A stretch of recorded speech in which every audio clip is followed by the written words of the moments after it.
So the other day I was driving through Brillion and I stopped at the Shell station by Subway there.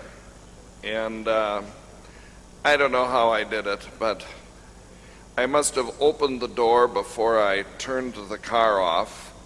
And when I turned the car off, I hit the lock button on the key and I shut the door, and I didn't realize till after I'd filled up with gas that I locked my keys in the car. And I thought, well, and my phone too, of course, so now what am I going to do? So I went in, and this young gal was working behind the counter, and I said, "You aren't going to believe it, but I locked my keys in the car."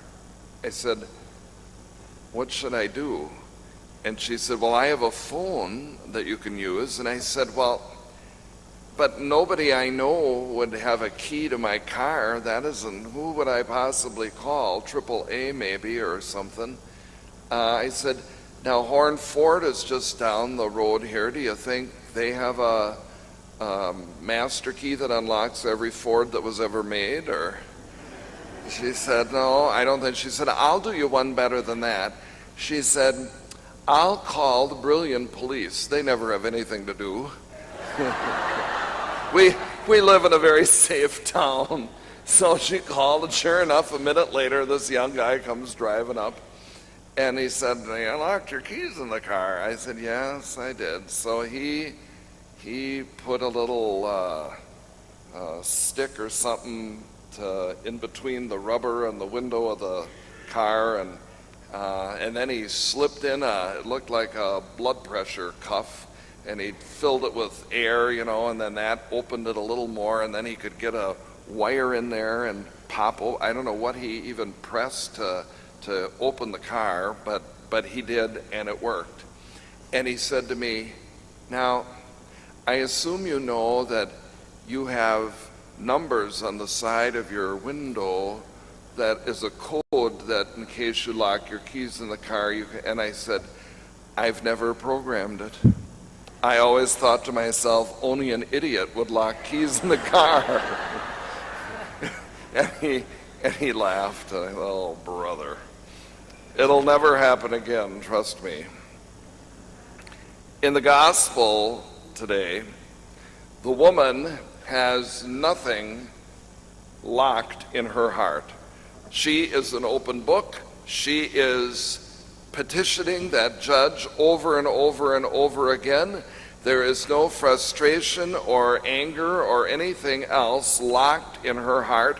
Her heart is unlocked, and she's ready to demand justice.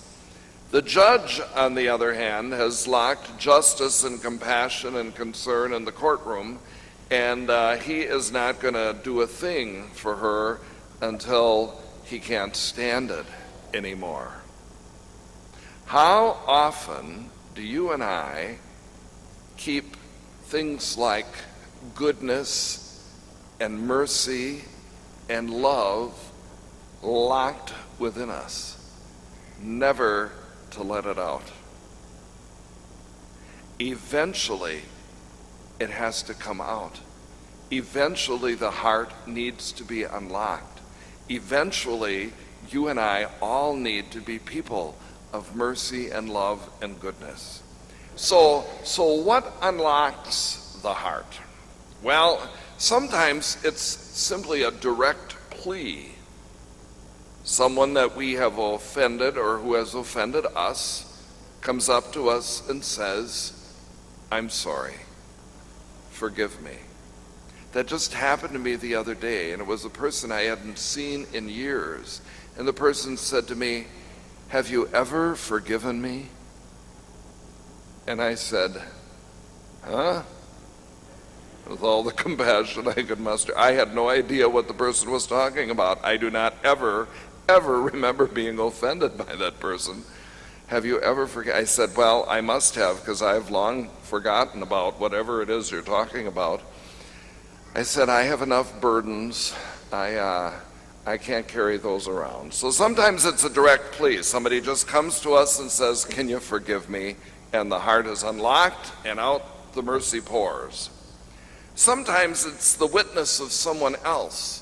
We all have people in our lives that we are simply in awe of. And we just scratch our heads and say, how can they be so good all the time? How can they be so wonderful?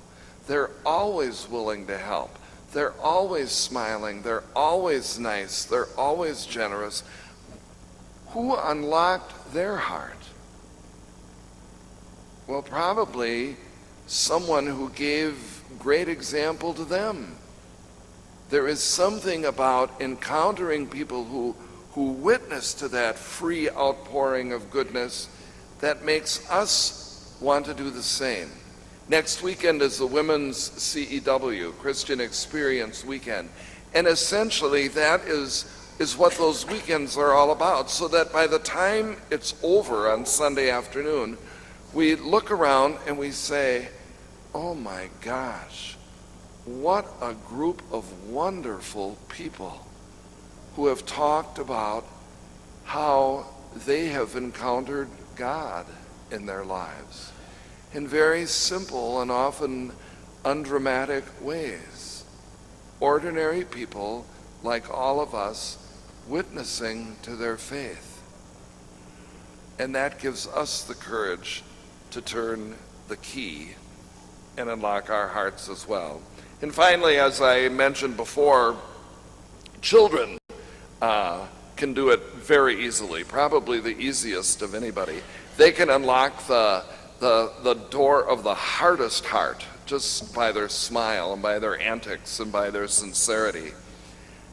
I often, Halloween is coming, and I'll bet there aren't 3 people in this church this morning who aren't going to be sitting by their front door for 3 hours handing out candy to these monsters that come to the door and say trick or treat. Why do we do that? Why do we do that? Well, because most of us would do anything for kids. And it's so fun, and they're so cute, and they're so wonderful, and how could you not? They just have a way inside of us that inspires us to be great. And then, when we respond to kids that way, we often will respond to adults in the same way. And we see the child in adults behind the wrinkles. We see the child in one another. So the goodness and the mercy and the love does get unlocked. Now for some, like the judge, it takes a long time. And we look around and think to ourselves, is that heart ever going to get open? Is that person ever going to unlock the goodness? But for most of us, we just do it. We respond to the needs. We respond to the asking for mercy.